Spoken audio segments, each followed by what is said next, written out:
আবারও তোমাদের জন্য নিয়ে চলে এলাম একটা দারুণ সুখবর। Swami Vivekananda merit cum means স্কলারশিপের রিনিউয়াল কিন্তু শুরু হয়ে গেছে। রিনিউয়াল করা কিন্তু ফ্রেশ অ্যাপ্লিকেশনের থেকে অনেকটাই সোজা। স্টেপ বাই স্টেপ সঠিক পদ্ধতিতে কিভাবে মোবাইল থেকে তোমরা রিনিউয়াল করবে তা তোমাদের আজ দেখিয়ে দেবো। ভিডিওটা শেষ পর্যন্ত দেখো, জেনে নাও কি কি ডকুমেন্ট লাগছে। চ্যানেলে নতুন হয়ে থাকলে ভিডিওটা অবশ্যই লাইক করো এবং চ্যানেলটা সাবস্ক্রাইব করে দিও। স্কলারশিপ রিনিউয়াল করতে হলে প্রথমে কিন্তু চলে আসতে হবে এই ওয়েবসাইটটা, যেটা হচ্ছে SBMCM এর অফিসিয়াল ওয়েবসাইট। ওয়েবসাইটটার লিঙ্ক কিন্তু আমি ভিডিও ডেসক্রিপশনে দিয়ে দেবো, বা তোমরা যদি গুগলে গিয়ে সার্চ করো SBMCM স্কলারশিপ তাহলে কিন্তু তোমরা এটা পেয়ে যাবে। ওয়েবসাইটে আসার পর অ্যাপ্লিক্যান্ট লগ ইন অপশানে ক্লিক করতে হবে। ক্লিক করার পর এভাবে একটি পেজ ওপেন হবে, যেখানে তোমাদের অ্যাপ্লিকেশন আইডি, পাসওয়ার্ড এবং ক্যাপচা কোড দিয়ে লগ ইন করতে হবে। তোমরা তোমাদের অ্যাপ্লিকেশন আইডি, পাসওয়ার্ড এবং সিকিউরিটি কোড দিয়ে তোমরা কিন্তু লগ ইন করে নেবে। লগ ইন করার পর তোমাদের সামনে এভাবে একটা ইন্টারফেস খুলে যাবে, যেখানে তুমি তোমার নাম, তোমার ছবি এবং তোমার যে অ্যাপ্লিকেশন স্ট্যাটাস সেটা কিন্তু তুমি দেখতে পাবে। এরপর তোমাকে তোমার রিনিউয়াল কমপ্লিট করার জন্য তোমার SBMCM স্কলারশিপের বাঁ দিকে যে 3 ডট রয়েছে সেখানে টাচ করতে হবে। তারপর দেখো সেখানে তোমরা 3টে অপশন পাবে, dashboard, application details and setting. সেখান থেকে তোমাকে অ্যাপ্লিকেশন ডিটেলসে ক্লিক করতে হবে। অ্যাপ্লিকেশন ডিটেলসে ক্লিক করার পর সেখানে edit renewal application and view renewal application দুটো অপশন পেয়ে যাবে। এখানে তোমাকে এডিট রিনিউয়াল অ্যাপ্লিকেশন অপশনটি চুজ করে নিতে হবে। আমাদের সামনে এভাবে একটা ইন্টারফেস খুলে যাবে, যেখানে তুমি তোমার বেসিক ডিটেলস যা কিন্তু তুমি আগে থেকে পুট করে রেখেছো সেটি দেখতে পাবে। এখানে কোনো চেঞ্জেসের ব্যাপার নেই, কারণ এগুলো তোমার আগে থেকেই ফিল আপ করা রয়েছে। তারপর চলে আসবে ফ্যামিলি অ্যাড্রেস অফ অ্যাপ্লিক্যান্ট। এখানেও চেঞ্জেসের কোনো ব্যাপার নেই, আগে যে জিনিসগুলি ফিল করেছিলে সেই ডাটাগুলো এখানে কিন্তু দেখা যাচ্ছে। এখানে কিন্তু এডিটের কোনো অপশন দেওয়া নেই। তারপর তুমি চলে আসবে আদার্স ডিটেলসে, সেখানে দেখতে পাবে নেম অ্যাজ পার আধার। এখানে তোমাকে তোমার নিজের নাম দিতে হবে, রেশন কার্ড বা খাদ্যশ্রী আইডি তার নাম্বার কিন্তু এখানে তোমাকে দিতে হবে, এবং যদি তোমার বাংলা শিক্ষা আইডি থেকে থাকে তাহলে কিন্তু তোমাকে এখানে দিতে হবে। তাহলে যদি এটা না থাকে তাহলেও কোনো ব্যাপার নেই, কারণ এখানে ইফ এনি বলা হয়েছে, অর্থাৎ তুমি চাইলে দিতেও পারো নাও পারো, এখানে কিন্তু ম্যান্ডেটরি নয়। এরপর চলে আসবে ব্যাঙ্ক ডিটেলস। সেখানে তোমার পূর্ববর্তী যে ব্যাঙ্ক ডিটেলস তুমি ফিল আপ করে রেখেছো সেই সব কিছু দেখো এখানে শো করছে। এখানেও কিন্তু চেঞ্জেসের কোনো জায়গা এবারে দেয়নি রিনিউয়ালের সময়। তারপর তুমি চলে আসবে details of qualifying public exam. B Ed, যেহেতু আমি এই ভিডিওটি বিএডের স্টুডেন্টদের জন্য করছি, তো তারা দেখো ভালো করে দেখে নাও। Year of qualifying last examination conducted by institution, council or university. তো তোমাদের যে সেকেন্ড সেমিস্টারে এক্সাম হয়েছিল সেটি হয়েছিল 2024 সালে। তো তোমরা এখান থেকে 2024 সিলেক্ট করে নেবে।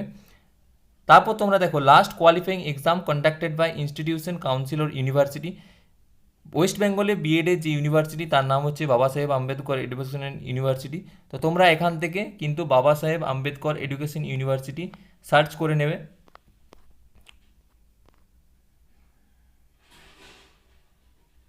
তাহলে দেখো এখানে দেওয়া আছে বাবা সাহেব আম্বেদকর এডুকেশন ইউনিভার্সিটি। এখানে বাবা সাহেব আম্বেদকর এডুকেশন ইউনিভার্সিটি সিলেক্ট করে নিলে এরপর দেখো total marks obtained in last qualifying exam conducted by institution, council or university excluding additional or optional marks in any case of semester system year wise semester marks. তাহলে কিন্তু দেখো এখানে খুব স্পষ্টভাবেই দেওয়া আছে যে ইয়ার ওয়াইজ সেমিস্টার মার্কস কিন্তু এখানে দিতে হবে। টোটাল মার্কস অবটেন, ধরে নাও তুমি দুটো সেমিস্টারে মিলিয়ে 700 নাম্বার পেয়েছো, 350 প্লাস 350, তা তুমি এখানে 700 নাম্বার দিয়ে দিলে, এবং আউট অফের জায়গায় তুমি 1000 নাম্বার দেবে। আউট অফটা কিন্তু সবারই কী হবে, এবং তুমি যখন এই দুটো জিনিস পুট করে দেবে তারপর দেখো পার্সেন্টেজের বক্সে ক্লিক করলে অটোমেটিক কিন্তু পার্সেন্টেজ ডিটেক্ট হয়ে যাবে। তা দেখো এখানে 70% হয়ে গেল। ঠিক আছে, তাহলে এবার পরবর্তী দেখে নিই প্রেজেন্ট কোর্স অফ স্টাডি। আচ্ছা তুমি কোন কোর্সে এখন পড়ছো, name of present course of study, এখানে দেখো বিএডি থাকবে। Date of admission in the course, অর্থাৎ তুমি যে ডেটে অ্যাডমিশন নিয়েছো, অর্থাৎ থার্ড সেমিস্টারের সময় তুমি যে অ্যাডমিশন রিসিপ্ট পেয়েছো সেই রিসিপ্টে দেখবে ডেট দেওয়া থাকে, সেই ডেটটি তোমাকে এখানে দিতে হবে। প্রেজেন্ট ইয়ার অফ স্টাডি, এখানে ইয়ার সিলেক্ট করতে হবে। এখানে আমাদের থার্ড সেমিস্টার অর্থাৎ সেকেন্ড ইয়ার চুজ করে নেবে। তারপর তুমি প্রেজেন্ট ইনস্টিটিউশন ডিটেলস, অর্থাৎ তোমার প্রেজেন্ট ইনস্টিটিউশন ডিটেলসটা তুমি দেখে নেবে যে কোন ডিস্ট্রিক্টে তোমার ইনস্টিটিউশনের নাম। আশা করি এটা সবাই আগে থেকে করা রয়েছে, যদি ভুল থেকে থাকে তাহলে কিন্তু তুমি এখানে টাচ করে সেটা চেঞ্জ করে নিতে পারো। ঠিক আছে, তাহলে এরপর তোমরা সেভ অ্যান্ড কন্টিনিউ করে নেবে। সেভ অ্যান্ড কন্টিনিউ অপশানটি ক্লিক করার পর দেখো এখানে লেখা উঠে যাবে basic details of renewal application has been updated successfully. অর্থাৎ তোমার যে বেসিক ডিটেলস ছিল সেগুলো কিন্তু তোমার আপলোড হয়ে গেছে। এরপর চলে আসবে আপলোড স্ক্যান সাপোর্টিং ডকুমেন্ট, অর্থাৎ তোমার কী কী ডকুমেন্ট লাগছে। দেখো, marksheet of last qualifying examination in the present course of study both side of first, third আর ফিফথ সেমিস্টার। অর্থাৎ এখানে তোমাকে তোমার লাস্ট কোয়ালিফাইং এক্সামের কিন্তু মার্কশিট আপলোড করতে হবে।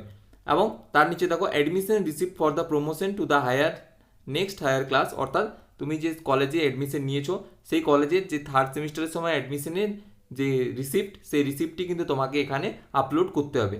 এছাড়াও দেখো, একটা ইউটিলাইজেশন সার্টিফিকেট দেওয়া রয়েছে। তোমাদের মনে প্রশ্ন আসতে পারে যে ইউটিলাইজেশন সার্টিফিকেটটা কী। তো চলো এবার দেখে নিই ইউটিলাইজেশন সার্টিফিকেটটা। তোমরা দেখো ওপরের ডান পাশে লেখা রয়েছে please click to download utilisation certificate. তোমরা যখনই এখানে ক্লিক করবে তোমাদের সামনে এভাবে একটা ফাইল অ্যাক্সেস করার পারমিশন চাইবে, তোমরা সেখান থেকে ডাউনলোড করে নেবে। এরপর যে ইউটিলাইজেশন সার্টিফিকেটটা ডাউনলোড হয়ে গেলে তোমরা সেখানে দেখতে পাবে তোমার কলেজের নাম থাকবে, নিচের দিকে তোমার নাম এবং signature of HOI with seal, অর্থাৎ তোমার ইনস্টিটিউশনের যে হেড রয়েছেন তার সিগনেচার, সিল এবং ডেট কিন্তু এখানে দিতে হবে। তো এটা তোমাকে কলেজ থেকে কিন্তু সাইন করিয়ে নিয়ে আসতে হবে, কারণ এটা দেওয়ার হয়তো এইটাই কারণ যে তুমি বর্তমানে ওই কলেজে পড়ছো এবং আগেও তুমি SBMCM পেয়েছো, তার একটা প্রমাণ। এবং marksheet of last qualifying examination in the present course of study both side of second, fourth বা সিক্স সেমিস্টারের মার্কশিট কিন্তু তোমাকে এইখানে আপলোড করতে হবে। সব করা আপলোড করা হয়ে গেলে তোমরা এখানে যে বক্সটি রয়েছে টিক করার, সেখানে কিন্তু টিক করবে এবং সেভ অ্যান্ড কন্টিনিউ করে নেবে। এরপর তোমাদের সামনে এভাবে একটা ইন্টারফেস খুলে যাবে যে ডকুমেন্টস আপলোডেড সাকসেসফুলি। তারপর কিন্তু তোমরা একবার তোমাদের যে বেসিক ডিটেলস তোমরা পুট করেছিলে সেগুলি কিন্তু ভালোভাবে মিলিয়ে দেখে নেবে, কারণ একবার ফাইনাল সাবমিট করার পর সেখান থেকে কিন্তু আর এডিট অপশন থাকে না। সুতরাং প্রত্যেকটি ডিটেলস যেগুলি তোমরা দিলে সেগুলি কিন্তু ভালোভাবে বারবার করে বলছি চেক করে নেবে। তারপর তোমরা নিচে চলে আসবে, সাবমিট অ্যাপ্লিকেশন যে অপশানটি রয়েছে সেই সাবমিট অ্যাপ্লিকেশন অপশানটিতে ক্লিক করবে। দেখো এখানে একটা লেখা হচ্ছে যে after submission of application there is no option to for modification of application details, do you confirm to submit. তো তুমি এখানে ইয়েস করে দেবে।